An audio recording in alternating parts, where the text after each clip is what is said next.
Buenas tardes, familia. Dios les bendiga, Dios les guarde. Bueno, feliz de podernos eh, contactar, aunque sea por medio de estos mensajes de audio. Y feliz porque el Señor me ha dado la oportunidad de poder llevar el mensaje en el día de hoy.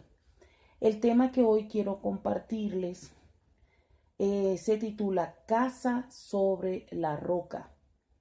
Casa sobre la roca. Y quiero que leamos en Mateo capítulo 7, versículos 24 y 25. Estoy trabajando con la versión Reina Valera.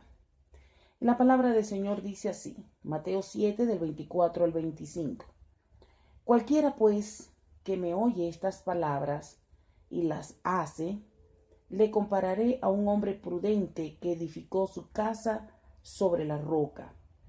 Descendió lluvia y vinieron ríos y soplaron vientos y golpearon contra aquella casa y no cayó porque estaba fundada sobre la roca.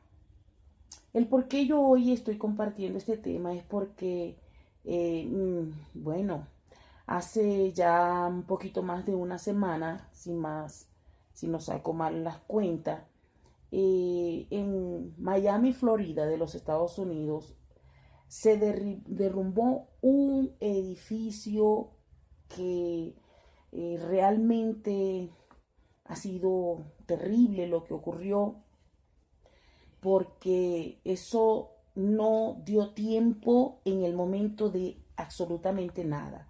Las personas que lograron salvarse sencillamente fue por la bondad del Señor, pero eso se derribó. Si usted ha visto noticias, eso, bueno, se derribó y allí habían venezolanos de diferentes nacionalidades y lamentándolo mucho, muchísima gente murió. Familias completas, amistades que se estaban quedando allí, que apenas iban de visita. Entonces, bueno, esto me golpeó tanto en la humanidad y al mismo tiempo me hizo reflexionar sobre la paradoja de que al mismo tiempo genera este accidente que ocurrió. Porque así nos dice el Señor, que nosotros somos como ese edificio donde la cabeza de ese edificio es Cristo Jesús. Pero el Señor nos compara también como una vida que está siendo edificada, como un edificio, como una construcción. Y cuando la construcción no tiene solidez, no tiene buenas estructuras, pues por supuesto el tiempo, las pruebas, las presiones van a probar esa calidad de la estructura. Y si no está bien, pues puede ocurrir, lamentándolo mucho, como lo que nosotros hemos visto en este ejemplo de ese edificio en Miami. ¿Y por qué el tema titulado Casa sobre la roca? Porque este es un tema que a la final vamos a tocar lo que se llama el propósito de la doctrina de Cristo. La doctrina del Señor, la doctrina del Evangelio de Jesús, que es la palabra de Jesús, es la estructura, es el cimiento que sostiene la vida de un redimido por la sangre de Cristo, de un cristiano, del que se dice seguidor de Jesús y quien le ama y quien le sirve y quien le ha rendido su vida. Entonces, cuando la estructura de ese cristiano no es conforme a la verdad de Jesús, esa estructura tarde o temprano se va a caer. Entonces, bueno, la fortaleza y la seguridad que uno puede ver de un edificio va a depender directamente, como sabemos, de su cimiento. Entonces lo mismo ocurre en la vida cristiana, en la cual pues nuestra capacidad para estar firme hasta el final, porque nosotros no es solo el comienzo o estar firme hasta la mitad, sino debe ser hasta el final de esa vida cristiana en este tiempo, para que se desarrolle, para que se consolide esos fundamentos del Señor en nuestra vida espiritual. Este edificio del cual hoy les estoy compartiendo, según pude escuchar en las noticias, tenía 40 años y pareciera que eran muchos años, pero no. Los arquitectos, los especialistas en el área de la construcción dijeron que realmente era un edificio joven, porque una construcción, una vivienda como este tipo, debe ser diseñada para durar hasta mucho más de 100, 150 años, así pues muchos años, a pesar de la variabilidad del terreno.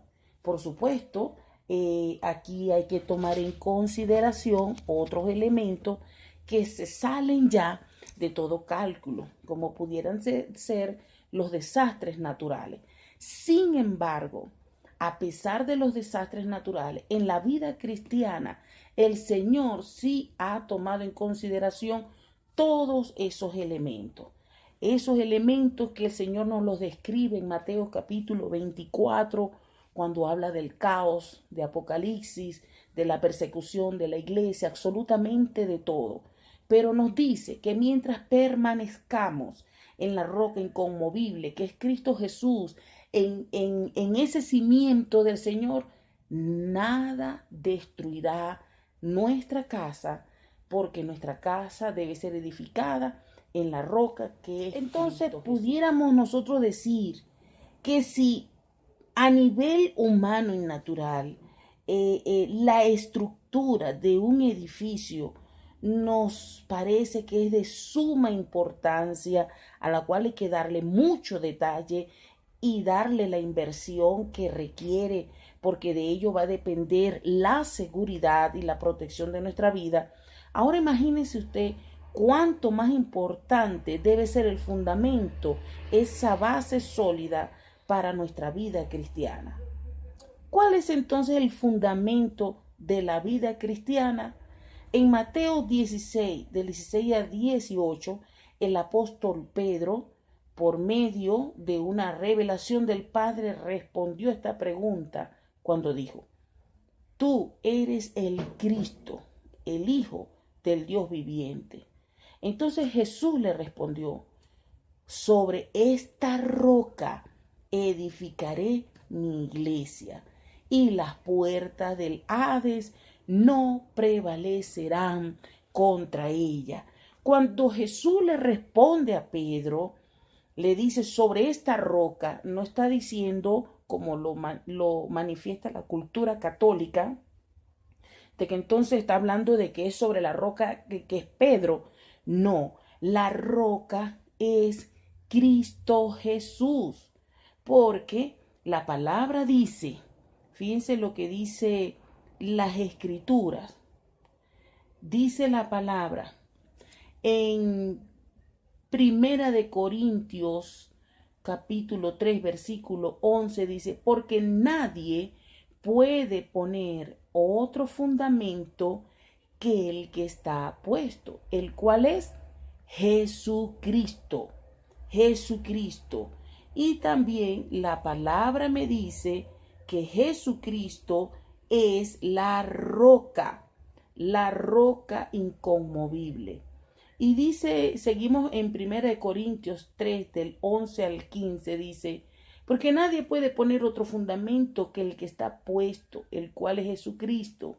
Y si sobre este fundamento alguno edificare oro, plata, piedras preciosas, madera, heno, hojarasca, la obra de cada uno se hará manifiesta, porque el día la declarará, pues por el fuego será revelada, y la obra de cada uno, cual sea, el fuego la probará. Si permaneciere la obra de alguno que sobreedificó, recibirá recompensa.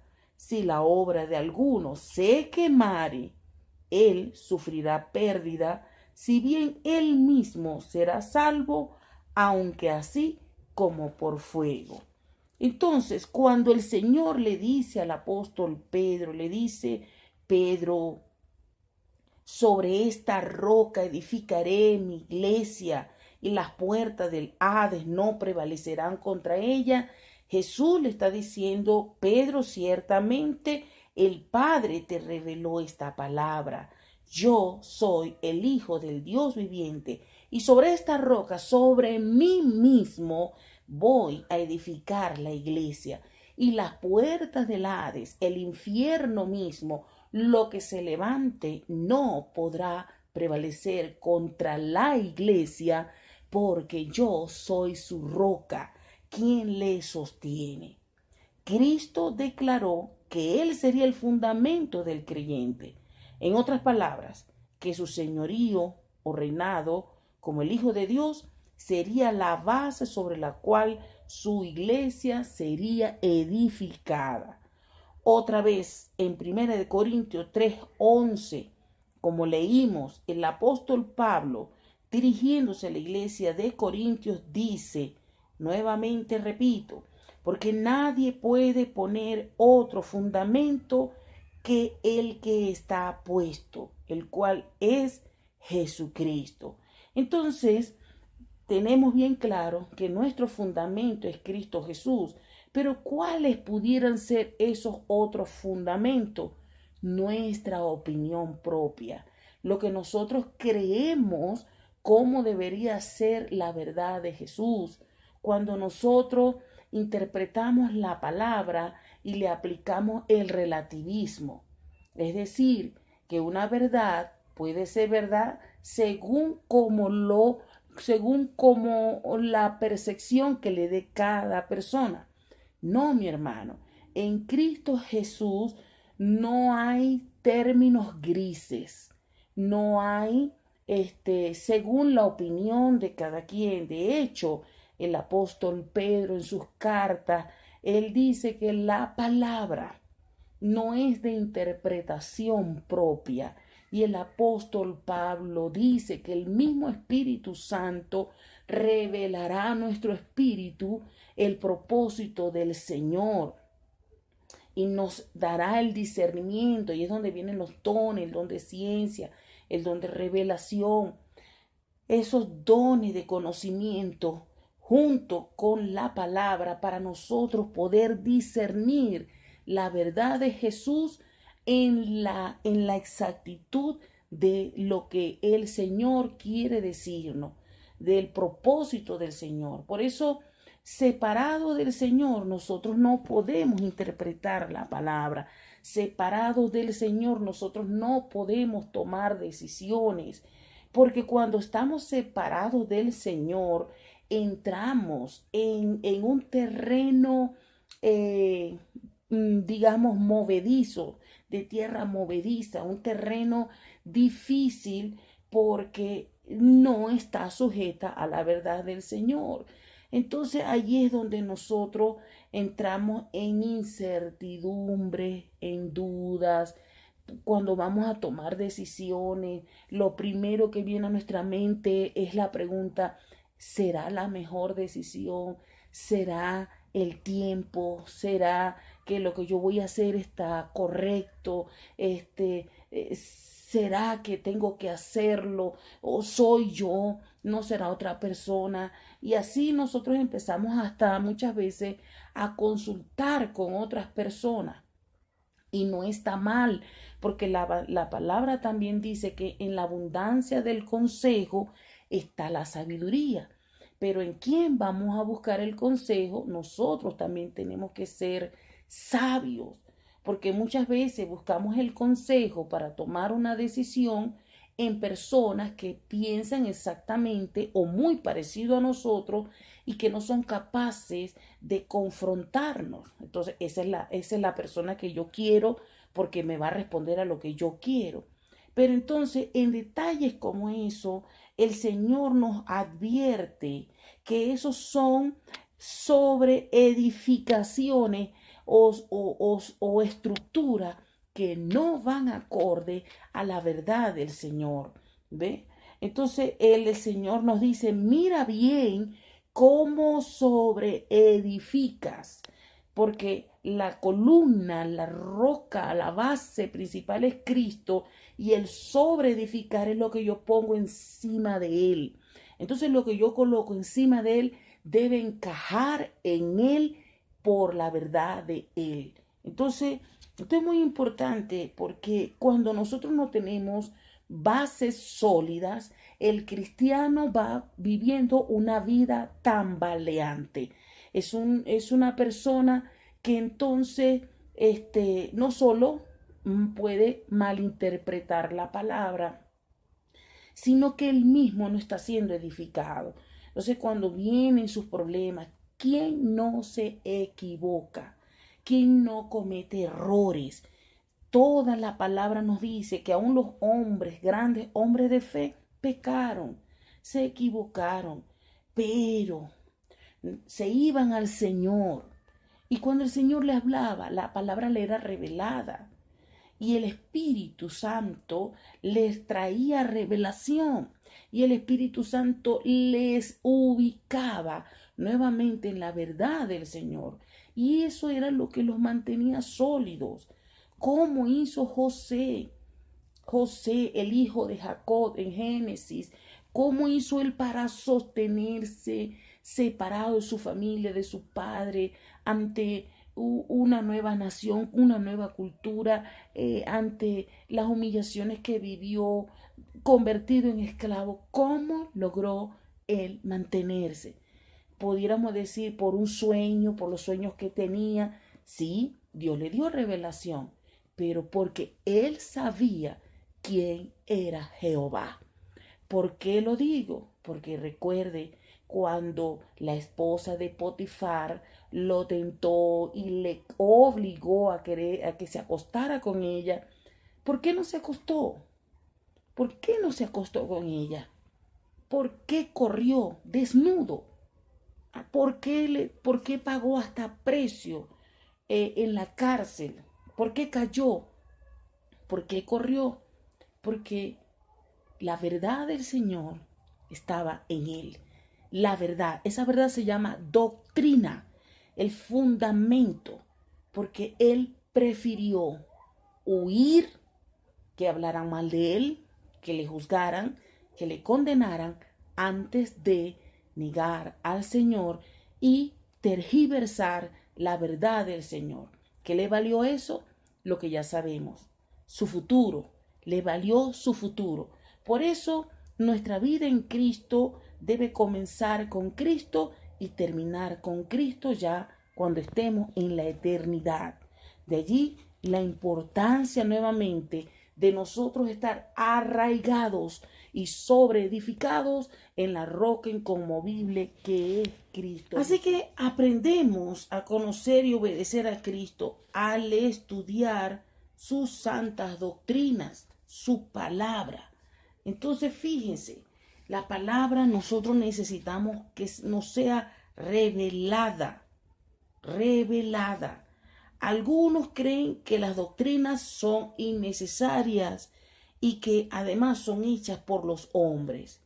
Dios ha ordenado enseñanzas divinas que son esenciales para la vida cristiana y sin ellas nosotros, la iglesia, pereceríamos. Oseas capítulo 4 versículo 6 dice: mi pueblo fue destruido porque le faltó conocimiento. Mi pueblo, y mi pueblo somos nosotros. Cuando nosotros no tenemos la doctrina del Señor, el apóstol Pablo, los apóstoles nos advierten, Judas nos advierte que nosotros debemos estar arraigados en la palabra, porque si no, cualquier viento de doctrina nos confunde. ¿Cuánta gente yo personalmente no conozco que comenzó en Cristo Jesús, en el Evangelio correcto con el Señor? No es que era evangélico, porque la palabra me dice, no dice en ninguna parte que los evangélicos serán salvos. No, el que persevera en el Señor, el que le ha confesado, el que permanece en Él y en su palabra. ¿Y cuántos yo he visto que comenzaron y luego hoy en día están en doctrinas de error? Doctrinas donde niegan al propio Jesús. Mi propio ministro de adoración, cuando yo inicié, que era un hombre tan lindo, él con su esposa, bueno, lamentándolo mucho, más tarde fue un seguidor de esa doctrina de error donde dice que salvo siempre es salvo, que ya Cristo vino, que nosotros podemos pecar y no lo llaman pecado, que sencillamente se puede beber, se puede tener las mujeres que se quiera, porque ya el Señor Jesús pagó por nuestros pecados en la cruz. Entonces, y además que ya Cristo vino, que no hay segunda venida, que no hay el rapto, porque es aquí donde nosotros vamos a reinar. Imagínense usted ese arroz con mango que tienen metido en su cabeza. ¿Por qué? Porque no fue revelado en su espíritu, en su corazón, ni sometieron su cuerpo a la presencia, a la verdad del Señor, la doctrina. Entonces, fíjense, el mismo apóstol Pablo advierte en 1 Corintios 9, del 25 al 27, mire lo que dice. Todo aquel que lucha, de todo se abstiene. Ellos, a la verdad, para recibir una corona corruptible, porque ganaron la carrera, ¿verdad? Pero nosotros estamos luchando por una incorruptible, que es la vida eterna. Así que yo de esta manera corro, no como a la aventura, como sin propósito, como sin sentido. De esta manera peleo, no como quien golpea al aire, sino que golpeo mi cuerpo y lo pongo en servidumbre, no sea que habiendo sido heraldo, mensajero, anunciador de las buenas nuevas de salvación, un proclamador, un líder que ministraba la verdad del Señor, dice la palabra, para otros, venga a ser eliminado. ¿Por qué? Porque se apartó de la verdad del Señor. Entonces, cuando el apóstol Pablo dice, venga a ser eliminado, no quiere decir que esta persona pierda la salvación. No, sino que está diciendo, está perdiendo el privilegio de servir al Señor como mensajero, como proclamador. ¿Ve? Porque aquí parece que de repente puede quedar como un vacío. Los que se desvían de la verdad, de la doctrina del Señor, corren el gravísimo riesgo, sí, de perder la salvación. ¿Por qué? Porque el fundamento de Cristo, o sea, la roca de Cristo, no está. Pero el que ha creído y por un momento se equivoca, cae en carnalidad, se ofusca, interpreta,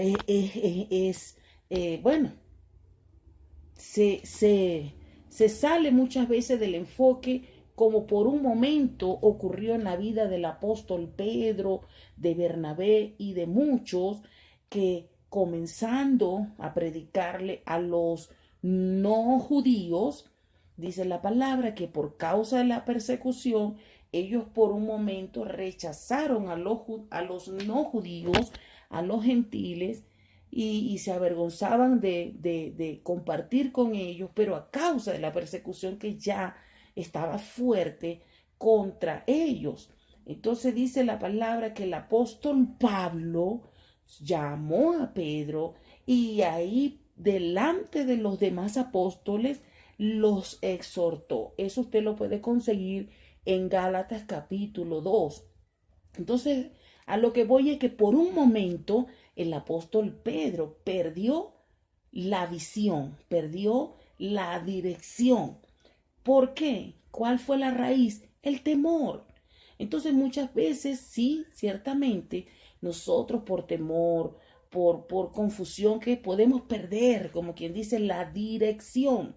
Pero amamos al Señor, pero seguimos creyendo que es el Hijo de Dios, pero seguimos creyendo que Él vendrá por su iglesia, pero seguimos creyendo que el que no se arrepiente de sus pecados no será salvo, pero seguimos creyendo que si confesamos nuestros pecados, Él es fiel y justo para perdonarnos, pero seguimos creyendo que Él resucitó de entre los muertos y está sentado a la diestra del Padre, pero seguimos creyendo que la sangre de Cristo tiene poder y nos limpia de nuestros pecados. Seguimos creyendo que nuestros nombres están escritos en la vida del Cordero de Dios. Seguimos creyendo que un día nosotros estaremos reinando con Él por la eternidad y seremos sus sacerdotes, sus reyes.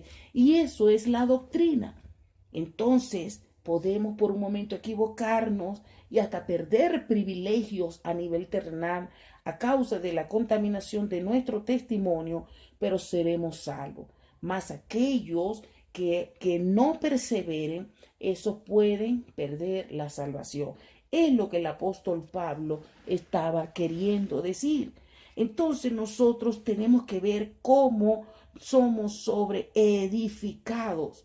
Entonces, como discípulos del Señor, tenemos la responsabilidad de aplicar en nuestra vida la palabra del Señor para poderla enseñar a otros. Y esto no es únicamente para los apóstoles, para los pastores, los maestros, los evangelistas, los profetas, esos ministerios, sino que la palabra dice que todos nosotros, como lo dice Mateo capítulo 28, dice la palabra en Marcos capítulo 16, que el Señor nos dio una encomienda. Mateo 28, Marcos 16, cuando dice, id por todo el mundo llevando este evangelio, enseñándoles el evangelio de Jesús y bautizándolos en el nombre del Padre, del Hijo y del Espíritu Santo. Entonces cada uno de nosotros estamos llamados a continuar el evangelio de Jesús y enseñarlo. Por eso Jesús dice que nosotros tenemos que ver cómo somos edificados para poder edificar a otros. El apóstol Pablo nos vuelve a recordar que nosotros, cada quien está labrando una obra, está haciendo algo, pero esa obra va a ser probada como por fuego. Entonces, mire bien cómo sobreedifica cada quien su propia vida en Cristo Jesús y cómo sobreedifica la vida del otro.